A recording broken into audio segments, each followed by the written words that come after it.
A cada vídeo eu vou apresentando para você diferentes operadores, diferentes cláusulas, diferentes estruturas da linguagem SQL, nesse capítulo que é uma introdução, ok? Eu vou trazer somente o básico da linguagem. Se quiser estudar a linguagem SQL de forma mais avançada, temos vários cursos aqui à sua disposição na DSA. Vamos então para o SQLite Studio.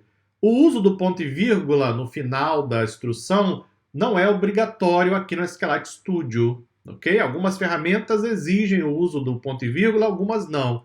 Então eu estou colocando sempre que possível, só para chamar a sua atenção, mas não é obrigatório. Observe que eu fiz um select asterisco na tabela TB-DSA clientes. Veja aqui que ele retornou 1590 linhas. Tudo bem? Aqui, ó, número. Bom, aqui eu tenho 1590, é pouco. Mas se eu tivesse 1.590, 1 bilhão de linhas, se eu executar o select asterisco, ele vai retornar tudo. Ele vai fazer o que eu pedi, ok? 1 bilhão de linhas, se eu fizer um select como esse, pode travar o banco de dados, né? Vai ficar um tempão lá tentando retornar 1 bilhão de registros. Temos uma alternativa para isso? Eu só quero olhar para as primeiras linhas, por exemplo, para ter uma ideia de como os dados estão organizados.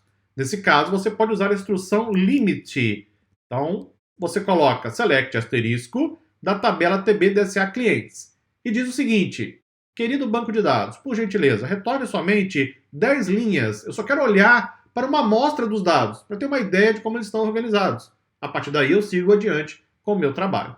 Aí o banco de dados vai dizer, ok, tudo bem, aí está para você 10 linhas devidamente retornadas, sobe aqui um pouquinho, e lá estão elas, 10 linhas retornadas para você. Isso aqui é muito útil para que você não corra o risco de travar o banco de dados, hein? Esse é um risco real, diga-se de passagem. Você não conhece a tabela, às vezes nem sabe quantos registros tem, aí você faz um select asterisco, que é o básico, não é? O resultado é que talvez a tabela tenha 1 bilhão de registros. Pode travar o banco de dados, pode dar erro de timeout, uma série de coisas podem acontecer. Se você quiser apenas ter uma ideia geral dos dados, então use o limit, retorne somente algumas linhas. Depois, então, você olha para tudo ou então filtra conforme necessário.